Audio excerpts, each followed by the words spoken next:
We come to the final grade of student.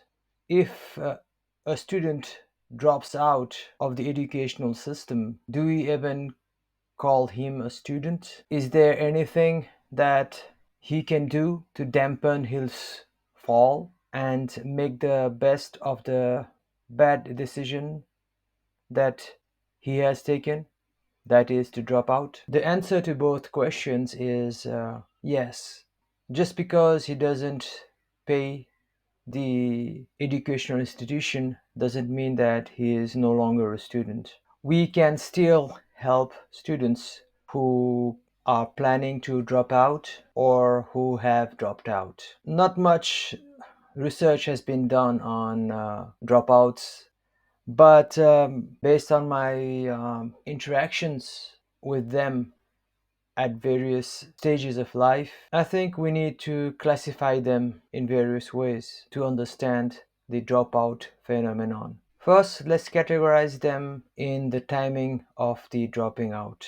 From this angle, a student may drop out before giving the final exams or after getting the results in which he has failed and made the decision not to appear in the re-examination. The second categorization could be done based on the reason for dropping out. Some students drop out because they have missed too many foundation or basic skills, facts, and data. Such dropouts are what we described earlier in the D type of students.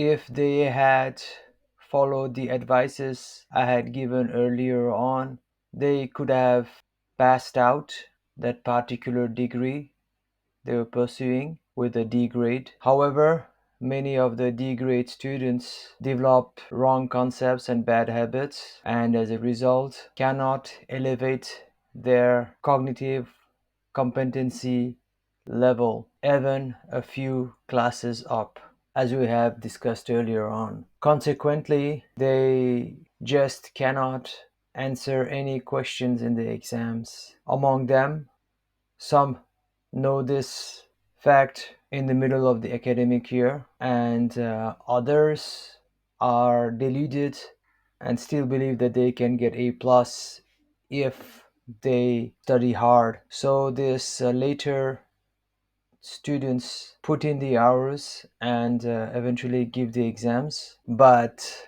everything is just way above their heads. In the exams, they are totally frozen, unable to even understand any questions, let alone answering them. They know that they will fail. Then they vow never to appear in exams again in order not to face this humiliating and torturing feeling that they had failed. Another cause for dropping out is that they are unable to give any time to their studies because they are involved in other activities like jobs or passions or hobbies. They necessarily don't have to be cognitively impaired, having lacked the foundational knowledge and skills. They could very well be A grade students or even B or C students. These are the smart ones who have understood that the particular degree isn't worth their time and effort as opposed to whatever they are doing.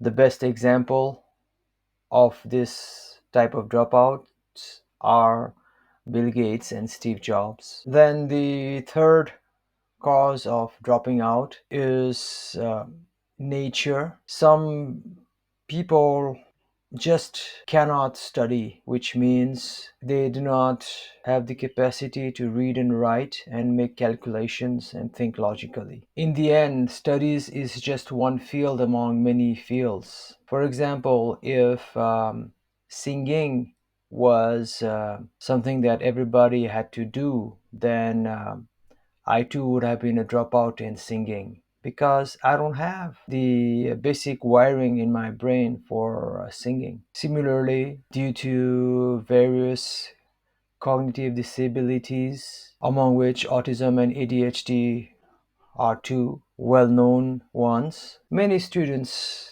just cannot study. They will drop out at various stages like grade 8, grade 10, or 12, or bachelor's degree even. Again, I am no expert in dropouts because I have not been able to do enough research on them. But this is an analysis based on my interactions and counseling sessions. Any student who is following the D strategy that we discussed earlier can easily slip into becoming a dropout if they don't work hard enough to upgrade their competency to a higher class, like from class 4 to 6. I have discussed about this at length in the earlier section. So, for any student who plans to drop out, then I don't think there is any particular strategy. Yet, the strategy that I'm going to propose is a kind of a damage control strategy.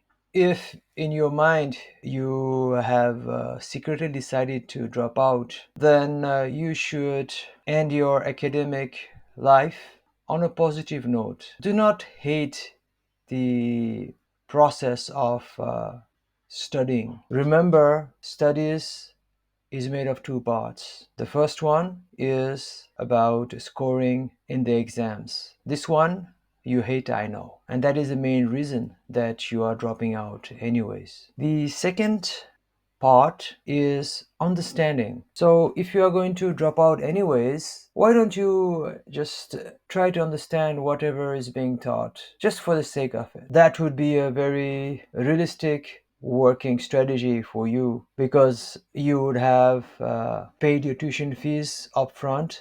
So why not make the best of the time at school or college?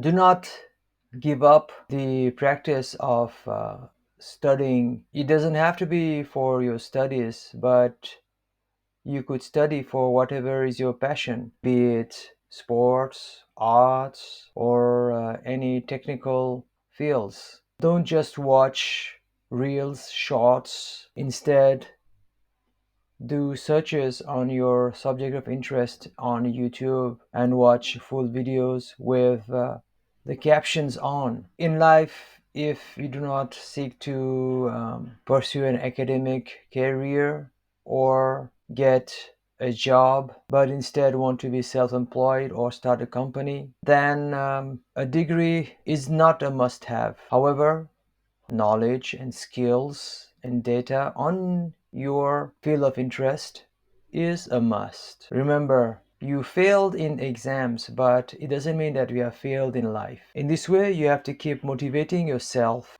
Then, after many years, if you feel that you are hitting dead ends because you don't have a degree, then do not omit the possibility to join the degree that you have dropped out from earlier. You know, it's okay to start again despite having quitted. Be aware that you had to drop out because you did not follow the D strategy. So when you rejoin school or college, make sure that you start with the D strategy that I just described earlier on. This time you will pass with a degree, and whatever career that you wanted to pursue, that degree will help you. So the D strategy is all about being positive and staying motivated despite having chosen to quit.